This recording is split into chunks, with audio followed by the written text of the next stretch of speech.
Shalom. Senang sekali kembali berjumpa bersama Bapak Ibu Saudara-saudari sekalian di dalam Midweek Online Service.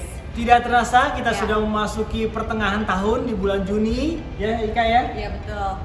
Nggak terasa kita sudah memasuki musim liburan anak-anak sekolah ya. Iya. Bagi Bapak Ibu yang akan jalan-jalan nih, jangan lupa untuk tetap jaga kesehatan dan Betul. jaga prokes ya. Tetap rajin cuci tangan dan minum vitamin, makan Iya. makanan bergizi ya. Iya, jadi walaupun pandemi sudah mereda, tapi kita nggak mau biar terulang lagi seperti tahun-tahun sebelumnya ya.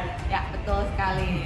So, tanpa memperpanjang lagi, apa yang spesial di minggu ini di Midweek Online Service? Oke, hari ini spesial kita kedatangan seorang hamba Tuhan yang salah satu favorit saya nih, Ya. yaitu dari gembala dari GBI Sawangan, yaitu Pastor Risa Solihin. Wow. So, mari kita siapkan hati, siapkan catatan, kita sambut firman Tuhan dari Pastor Risa Solihin.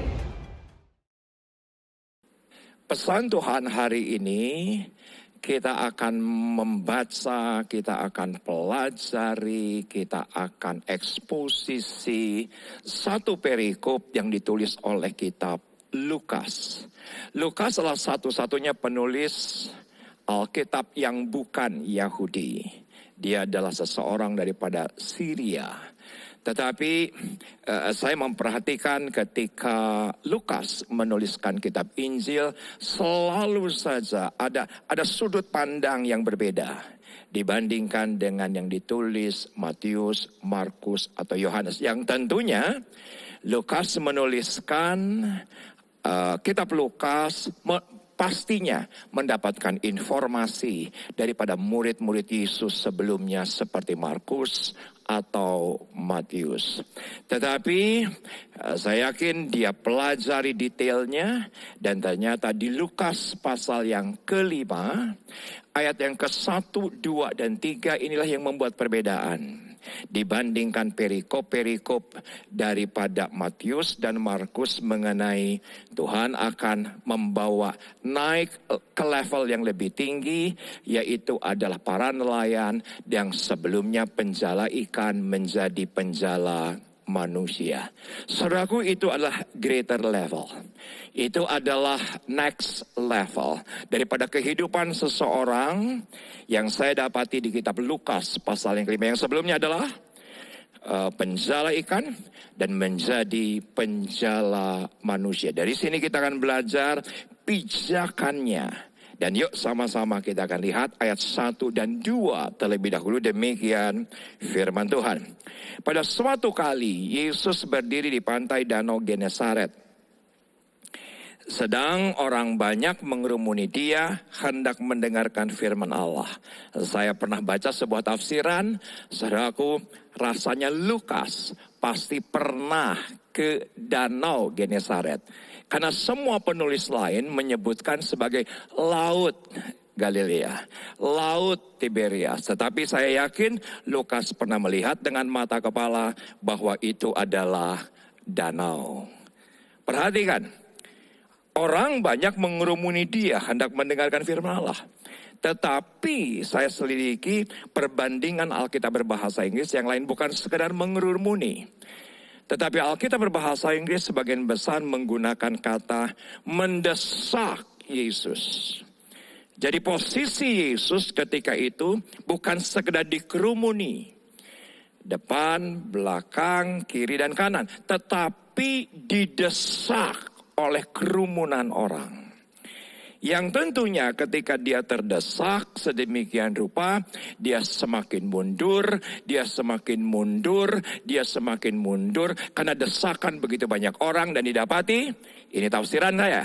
Ketika Yesus merasakan ada air di kakinya, dia tahu di belakangnya sudah danau. Dan perhatikan ketika dia terdesak sedemikian rupa, ayat yang kedua, ada sebuah peristiwa yang sepertinya kebetulan. Ini kata penting. Yaitu adalah coincidence. Kenapa saya berani bilang coincidence? Karena ketika itu tidak ada skenario di mana Yesus melihat ada dua perahu di tepi pantai, nelayan-nelayannya telah turun dan sedang membasuh jalannya. Saya begitu yakin, tidak pernah terbayangkan oleh Simon dan anak-anak Zebedius yang ketika itu sedang menjala ikan dari malam hingga pagi hari. Ketika dia tidak mendapatkan ikan, sampai pada sebuah titik dia bereskan jalannya, dia basuh jalannya. Dia tidak pernah membayangkan pagi hari itu ada seorang yang sedang memberitakan kebenaran, yaitu Yesus. Yang mana Yesus ketika itu terdesak, dan ketika dia terdesak, apa yang terjadi? Dia ingin menyelesaikan kebenaran yang ingin dia sampaikan. Ternyata sebuah kebetulan, saya berani bilang sebuah kebetulan, ketika dia terdesak melihat dua perahu di mana ada Simon dan anak-anak Zebedius. Saudaraku, jangan pernah anggap murah kata kebetulan. Karena saya dapati dalam Alkitab banyak kali kebetulan-kebetulan terjadi. Yang menurut orang dunia itu kebetulan, di dalam Tuhan tidak ada yang kebetulan. Karena selembar rambut yang jatuh dari kepala kita pun tetap ada dalam kendalinya. Walaupun ya benar, Yesus ketika terdesak, dia tidak pernah skenario kan akan ada dua perahu yang ada di sebelahnya. Tetapi sebuah kebetulan, sebuah skenario besar ini menjadi pijakan. Saudaraku, para penjala ikan menjadi penjala manusia. Saya nggak pernah bisa lupa ketika di awal saya Kristen, saya beribadah di Betani Karsa Pemuda. Dari rumah Pamulang selalu melalui jalan yang sama menuju ke Betani Karsa Pemuda Senayan. Saya nggak pernah bisa lupa di satu hari, segala sesuatunya normal. Di sebelah saya Elsa, di belakang saya Bella kecil. Ketika lewat Simpruk, saudaraku, ada sebuah peristiwa yang mungkin itu adalah sebuah kebetulan. Ya, ketika saya berjalan menggunakan mobil hanya 40-50 km per jam karena saya tahu persis itu tikungan. Dan apa yang terjadi? Saudaraku, saya tidak pernah bisa lupakan peristiwa ini. Kenapa? Karena di sebelah kiri ternyata ada satu keluarga yang sedang memegang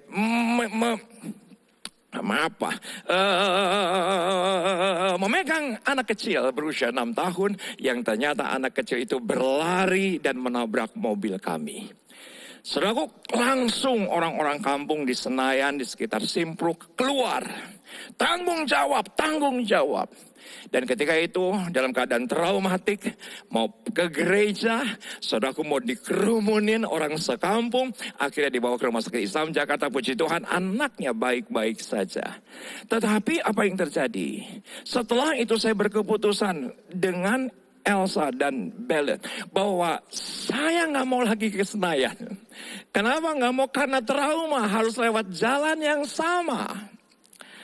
Dan akhirnya saya mencari informasi dan dapat informasi. Ternyata dekat Pamulang, yaitu Sawangan, ada gereja yang baru saja dibangun oleh pendeta almarhum Suitonyo Toraharjo, ayah kandung Pak Niko.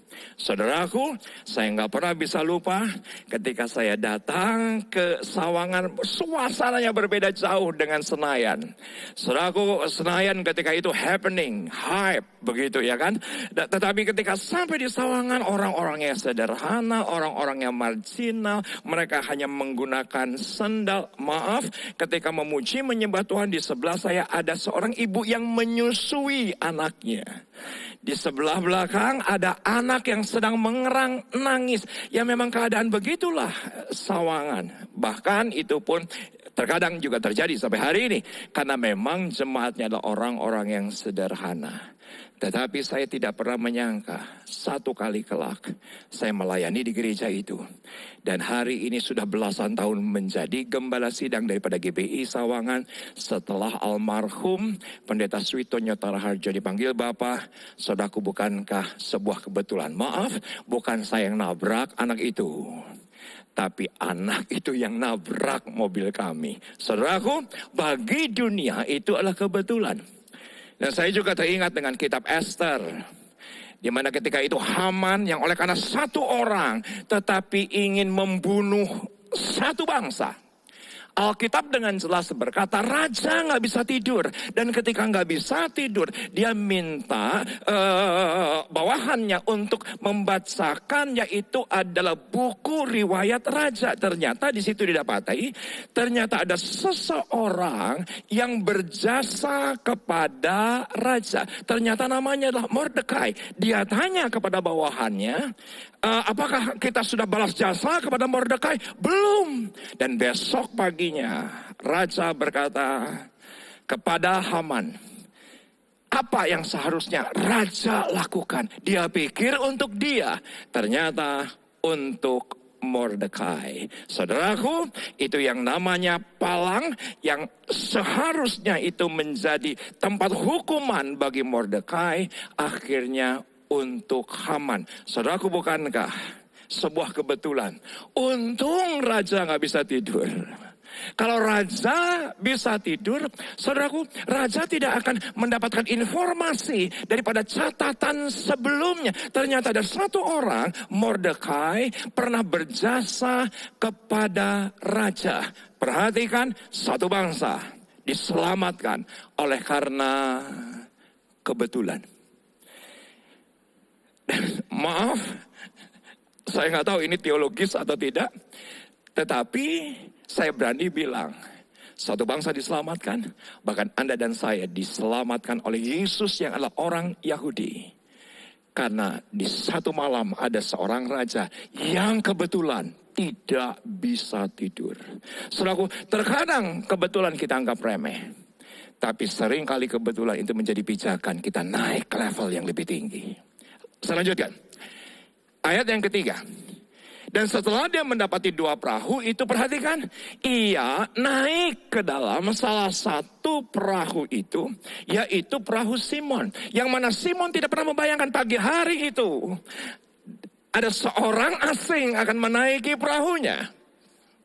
Dan menyuruh Simon supaya menolakkan perahunya sedikit jauh dari pantai. Kenapa? Sedikit jauh dari pantai. Karena Yesus butuh media untuk dia tetap berdiri dan memberitakan kebenaran. Berjarak sedikit dari pantai, dia bisa dengan leluasa memberitakan kebenaran itu.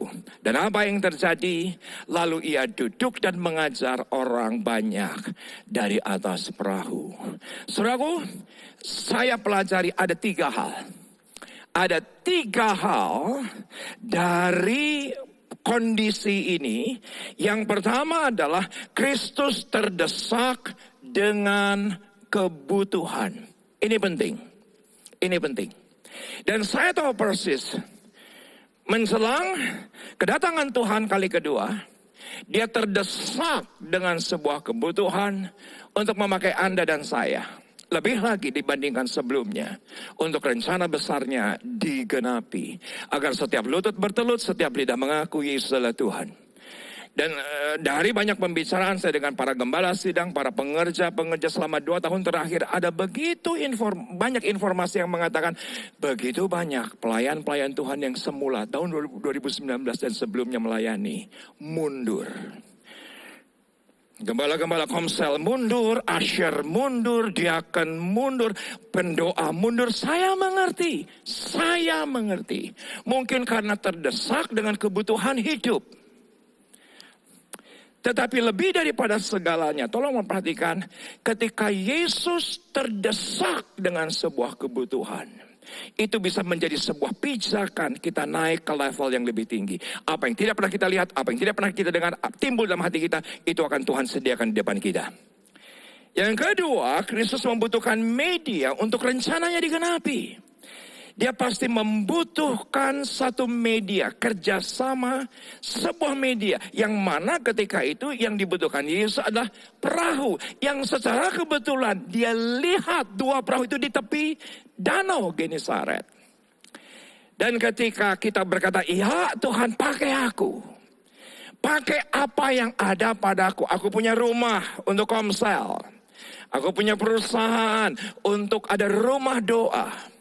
Aku punya talenta, aku punya kebiasaan, aku punya kepandaian. Jadikan itu sebuah media untuk Tuhan pakai. Dan kita akan lihat, saudara, perkara-perkara besar. Dan Tuhan akan bawa kita naik ke level yang lebih tinggi. Itu adalah sebuah pijakan.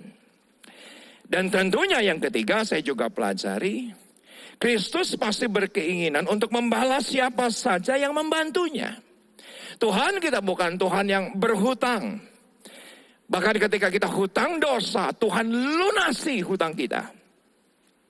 Apalagi kalau Tuhan melihat, Kristus melihat, Anda punya jasa sekedar meminjamkan perahunya untuk dia memberitakan firman. Meminjamkan rumahnya untuk firman Tuhan diberitakan. Meminjamkan hidup Anda, talenta Anda, kemampuan Anda. Saudaraku, Tuhan akan bawa kita ke level yang lebih tinggi. Perhatikan ayat yang keempat. Perhatikan ayat yang keempat. Ini adalah satu pijakan yang luar biasa. Setelah selesai dia berbicara, apa yang dilakukan? Ia berkata kepada Simon, bertolaklah ke tempat yang dalam dan tebarkanlah jalamu untuk menangkap ikan. Wow. Saudaraku, ini seperti seseorang yang sedang memiutangi Kristus. Amsal berkata, ketika kita punya belas kasihan kepada orang yang lemah, kita sedang memiutangi Tuhan. Ketika Anda berkata, aku mau tanggalkan egoku, aku mau tanggalkan semua keinginan dagingku untuk Tuhan. Saudaraku, Anda sedang memiutangi Tuhan. Dan ketika Tuhan merasa berhutang, saudaraku, dengan segera, setelah dia berbicara, Alkitab berkata, yuk Simon, kita pergi ke tempat yang lebih dalam dan kita menjala ikan. Saudaraku, ada satu prinsip yang namanya kebaikan itu tidak pernah berbohong dalam kehidupan kita. Ada satu prinsip yang namanya adalah apa saja kebaikan yang Anda lakukan untuk Tuhan, untuk sesama, untuk gembalamu, untuk gerejamu, untuk para pelayan-pelayan, untuk hamba Tuhan. Saudaraku, kebaikan yang Anda lakukan tidak akan pernah berkhianat. Tidak terbayangkan oleh Simon hanya sekedar meminjamkan perahunya. Tapi yang mana dia semalam-malaman tidak mendapatkan ikan. Saudaraku, tiba-tiba Yesus berkata, aku merasa berhutang dengan engkau. Saudaraku, ini adalah pijakan untuk kita naik to the greater level. Perhatikan, ya, karena ayatnya berkata demikian. Di ayat yang kelima, Simon menjawab, Guru, telah sepanjang malam kami bekerja keras dan kami tidak menangkap apa-apa. Tetapi karena engkau menyuruhnya, aku akan menebarkan jala juga. Saudaraku, mungkin ada di antara Anda berkata, aku banyak masalah, aku banyak pergumulan, aku banyak tantangan. Saudaraku, Anda orangnya yang akan Tuhan bawa naik ke level yang lebih tinggi. Kenapa? Karena Simon ketika begitu, aku punya masalah besar. Ketika Anda punya masalah besar hari ini, Tuhan akan pakai sebagai pijakan untuk naik ke level yang lebih tinggi. Saudaraku, saya nggak pernah bisa lupa pandemi ini membuat hidup saya hancur. Mungkin saya pernah bersaksi, mungkin ada di antara Anda pernah mendengar kesaksian saya di awal pandemi. Saya bisa tahu bagaimana rasanya orang yang mau bunuh diri. Kenapa itu saya rasakan? Tidak merasa berharga, nggak tahu apa yang harus dilakukan, rasa frustasi, bingung. Bahkan cenderung udah mulai kecemasan. Puji Tuhan, belum disorders, tetapi kecemasan itu sudah ada pada saya. Dan ternyata saudara, ketika saya datang, Tuhan, saya punya masalah besar. Saya takut. Saya punya masalah besar. Pelayanan hancur, tinggal berkeping-keping. Tetapi saya mengucap syukur kepada Tuhan. Tuhan pakai kepingan-kepingan yang ada. Tuhan pakai serpihan-serpihan yang ada. Tuhan pakai justru masalah untuk naik ke level yang lebih tinggi, level yang lebih besar. Dan pijakan ketika Anda berkata saya punya masalah, itu pijakan yang ketika kita bawa itu kepada Kristus, Tuhan akan bawa kita naik ke level yang lebih tinggi. Wow. Nah, bagi saudara yang saat ini diberkati dengan khotbah ini, saudaraku tolong perhatikan, sekarang tolong ketik di live chat Anda dan katakan, aku bawa persoalanku kepada Kristus dan Tuhan pakai untuk aku naik ke level yang lebih tinggi. Ayat yang ke-6, dan setelah mereka melakukannya dengan berdasarkan ketaatan, mereka menangkap sejumlah besar ikan sehingga jala mereka mulai koyak. Lalu mereka memberi isyarat kepada teman-temannya di perahu yang lain supaya mereka datang membantunya, dan mereka itu datang. Lalu mereka bersama-sama mengisi kedua perahu itu dengan ikan hingga hampir tenggelam. Saudaraku, ketika kita masuk dalam proyeknya Tuhan, yang mana saya tidak pernah bisa lupa ketika di satu sore Om Nyo almarhum berkata bahwa wakilnya mengundurkan diri. Riza, mau nggak kamu jadi wakil saya, padahal saya baru 2 tahun melayani. Baru 2 tahun keluar dari narkotik yang menguasai saya. Dan saudaraku, saya berkata kepada Om Nyo, saya nggak butuh 30 hari. Saya tidak butuh 3 bulan. Saya cuma butuh 30 menit untuk berbicara dengan istri saya. Dan ketika istri saya berkata, ya saya tidak sesuai dengan janji, saudaraku, saya tidak tunggu sampai 30, hanya sekitar 10 menit saya kembali telepon Om Nyo. Dan saya berkata, Om, pakai hidup saya seumur hidup untuk memuliakan nama Tuhan. Saudaraku, ketika Anda tahu ini adalah proyeknya Tuhan, tinggal masuk ke dalamnya. Dan Anda dimampukan, Anda disanggupkan, Anda diperlengkapi, Anda diurapi. Tuhan akan bawa kita naik ke level yang lebih tinggi. Nggak pakai lama. Gercep aja. Kita tahu untuk melayani Komsel, kita tahu untuk melayani di gereja, kita tahu untuk melayani orang miskin. Itu proyeknya Tuhan. Melangkah saja. Gercep. Nggak usah pakai lama. Karena saya dapati ketika Anda masuk dalam proyeknya Tuhan, kerja keras menjadi kerja cerdas. Yang mana semalam-malaman mereka kerja keras dan tidak mendapatkan, ketika melibatkan Tuhan, masuk dalam proyeknya Tuhan. Apa yang terjadi?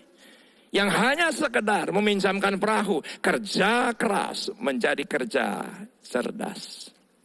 Dan ini penting. Ketika Anda melibatkan Tuhan, ketika Anda di dalam proyeknya Tuhan, sebagai pijakan untuk naik ke level yang lebih tinggi, perhatikan yang namanya hasil melebihi proses dan kapasitas. Kenapa? Karena saudaraku, yang namanya proses tidak akan berbohong kepada hasil. Yang namanya proses tidak pernah membohongi hasil. Tidak pernah.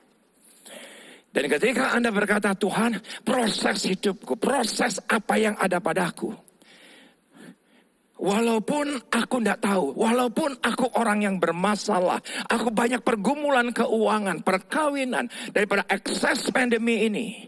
Tapi ketika Anda berkata, ya, itu akan jadi pijakan naik ke level lebih tinggi dan akan menikmati hasil. Melebihi proses yang seharusnya dan kapasitas yang ada. Dan saya juga mendapati, hasil bukan untuk dinikmati saja. Ya, karena Alkitab dengan jelas berkata ketika Simon mendapati perahunya penuh dengan ikan, saudaraku, dia ajak perahu-perahu yang lain dan semua perahu hampir tenggelam. Bukankah inilah greater level? Bukankah ini adalah yang Tuhan akan sediakan menjelang akhir tahun 2022? Ketika kita berkata ya untuk masuk dalam proyeknya. Saya tutup di sini. Saya harap Anda semua diberkati Tuhan. Lukas 5 ayat 8, 9, 10, 11. Demikian firman Tuhan. Ketika Simon Petrus, perhatikan namanya sudah berganti. Tidak lagi Simon manusia lama, tapi Petrus manusia baru. Bukan lagi Simon kebiasaan lama, tapi ada Petrus di sini yang menjadikan dia adalah bukan lagi penjala, ikan, tapi menjadi penjala manusia. Lukas mencatat demikian. Melihat hal itu, ia pun tersungkur di depan Yesus dan berkata, Tuhan, pergilah daripadaku karena aku ini seorang berdosa. Perhatikan pijakan selanjutnya ketika Anda dengan rendah hati berkata, aku ini berdosa, aku ini terbatas, walaupun orang lain mengabaikanku, walaupun orang bully aku, tapi ketika aku datang kepada Tuhan sebagai orang berdosa, Anda adalah seseorang yang Tuhan pilih untuk Anda menikmati greater level. Untuk Anda menikmati perkara-perkara lebih besar. Pijakan adalah kerendahan hati datang kepada Dia. Tuhan, aku orang berdosa, tapi anugerah dan kasih karunia, aku percaya, aku yakin, membawa aku naik ke level yang lebih tinggi. Perhatikan, sebab ia dan semua orang yang bersama-sama dengan Dia takjub oleh karena banyaknya ikan yang mereka tangkap. Demikian juga Yakobus dan Yohanes, anak-anak Zebedius, yang menjadi teman Simon. Kata Yesus kepada Simon, jangan takut. Jangan takut.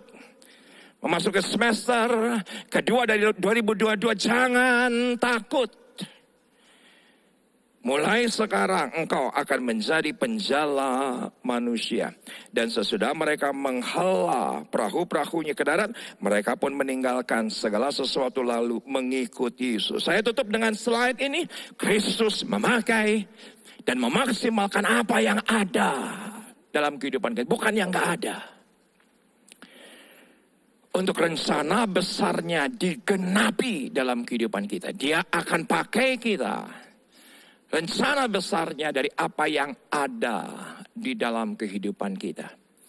Saudaraku, ada sebuah desakan yang sangat kuat memasuki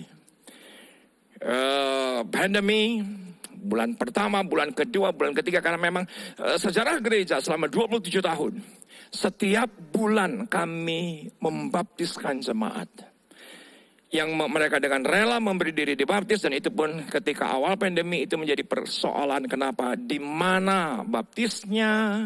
Bagaimana liturginya? Tetapi yang terfikir oleh saya di dekat rumah ada sebuah kolam renang umum. Dan saya berkata, kita akan baptis di kolam renang umum dengan berbaris physical distancing. Saya dari kejauhan akan memberikan tanda dalam nama Bapa, Anak dan Roh Kudus dalam Yesus agar semuanya mati.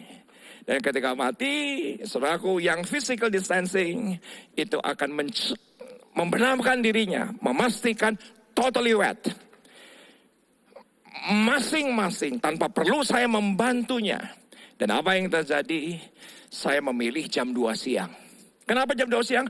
Karena kalau jam 10 ada kemungkinan banyak yang berenang di kolam renang umum itu. Saya tidak memilih yang sore. Karena ada kemungkinan banyak yang berenang di kolam renang tersebut. Dan kami lakukan setiap bulan. Sudah hampir mencapai 200 jiwa total selama pandemi. Kami layani jiwa-jiwa yang memberi diri dibaptis. Yang tidak bisa dibatasi oleh tempat, area, wilayah, datang dan memberi diri dibaptis. Yang saya kaget adalah ketika kami akan baptiskan bulan Maret rasanya, akhir, saya dapati ada seorang yang jelas-jelas namanya persis seperti nama awal saya, Muhammad. Dan saya tahu persis pasti ini bukan dari keluarga tradisional Kristen. Saya tahu persis pasti dari kaum Kedar dan Debayot. Dan setelah baptisan selesai, saya datangi secara pribadi, Pak, Bapak terima Yesus dibaptis selam, pemicunya apa? Dengar khotbah seseorang, karena itu umum. Diinjili oleh seseorang, karena itu umum. Pernah dengar tetangga mungkin pujikan lagu-lagu rohani karena kesaksian itu umum. Pernah dapat mimpi karena itu sering kali saya dengar. Yesus mendatangi, malaikat mendatangi karena itu adalah kesaksian yang umum saya dengar bagi Kedar dan Debayot. Tetapi yang hebat adalah Bapak ini bersaksi, Pak, ketika gereja ini melakukan baptisan jam 2 siang, saya dan anak-anak sedang berenang. Ketika sedang berenang, apa yang terjadi? Dia mencari tahu ini acara apa. Dia mencari tahu ini ritual apa. Dia mencari tahu ini adalah kegiatan apa. Karena dia tahu persis di tanggal itu anaknya disuruh ke sosmed dan akhirnya dicari tahu bahwa inilah kegiatan gereja daripada YRC Sawangan. Inilah Heaven Party yang kami lakukan setiap bulan. Dan saudaraku, dia mencari tahu. Bulan Oktober hanya melihat orang dibaptis ketika sedang berenang. Dan akhirnya memberi diri dibaptis bulan Maret. Dan saya mengucap syukur kepada Tuhan. Saudaraku, beberapa hari yang lalu, April, saudaraku, istrinya memberi diri juga dibaptis selam. Maaf, saya banyak dengar kesaksian. Yesus mendatangi, malaikat mendatangi, lewat mimpi lah, lewat penglihatan lah, lagu rohani lah, diinjili lah. Jarang sekali, bahkan tidak pernah saya mendengar kesaksian menjadi Kristen karena lihat orang dibaptis sedang berenang. Beberapa tahun yang lalu ada viral di TikTok. Lagunya begini. Dingin-dingin dimandiin jadi Kristen. Gitu saudaraku. Ternyata teman-teman sudah menubuatkan. Dingin-dingin dimandiin jadi Kristen. Ketika orang berenang. Melihat Tuhan beracara. Selalu Kristus memakai apa yang ada dan memaksimalkan yang ada. Yang tidak pernah kita lihat, yang tidak pernah kita dengar. Tuhan akan bawa kita naik ke level lebih tinggi. Saudaraku, saya tantang Anda. Dengan menggunakan jari-jari. Ketika Anda berkata, aku diberkati oleh pelayanan tatap layar ini. Anda bisa share di YouTube channel gereja kita masing-masing. Dan saudaraku, sharekan ke banyak orang. Dan orang dijamah oleh karena anugerah. Saya berdoa, Bapak terima kasih untuk anugerah keselamatan, untuk anugerah kepercayaan. Di tengah-tengah ketidakpastian kami tetap punya yang pasti, Yesus. Yang selalu menyertai kami, memakai kami, menyanggupkan kami, memperlengkapi kami untuk kami dibawa naik ke level lebih tinggi. Dan biarlah apa yang ada dalam kehidupan kami, bahkan persoalan sekali menjadi pijakan untuk kami naik ke level yang lebih tinggi. Pakai semua kami. Kami bersyukur untuk apa yang Tuhan sampaikan melalui Lukas 5 ini. Di dalam nama Yesus, sama-sama yang bersyukur, kita katakan amin. Wow, luar biasa sekali ya message-nya. Iya. Hari ini Pastor Risa Solihin mengingatkan kita bahwa Tuhan akan memakai kita, akan mengembangkan apapun yang mungkin yang tidak terbayangkan oleh kita sebelumnya. Jadi apapun yang kita lakukan hari ini, masalah yang kita hadapi, pergumulan itu merupakan pijakan kita untuk naik level yang lebih tinggi lagi. Tuhan akan percayakan kita masuk ke dimensi yang lebih luar biasa lagi, percaya. Amin. Amin. Luar biasa sekali. Oke, pada kesempatan ini juga kami mengucapkan banyak terima kasih untuk Pastor Risa untuk sharingnya hari ini. Tuhan berkati pelayanan Bapak dan salam untuk keluarga di rumah ya. Oke, sampai jumpa di Midweek Online Service 2 minggu mendatang. Dan terus tetap semangat. Tuhan Yesus memberkati Bapak Ibu semua. Haleluya. Bye. Bye. Prayer request and praise report. Saudara dapat mengisi permohonan doa saudara dengan melakukan scan QR Code yang muncul di layar, atau saudara juga bisa ketik link URL pada browser laptop saudara atau pada smartphone saudara. Doa yang dijawab oleh Tuhan, saudara juga bisa menuliskannya pada praise report dan itu pasti akan memberkati kita semua.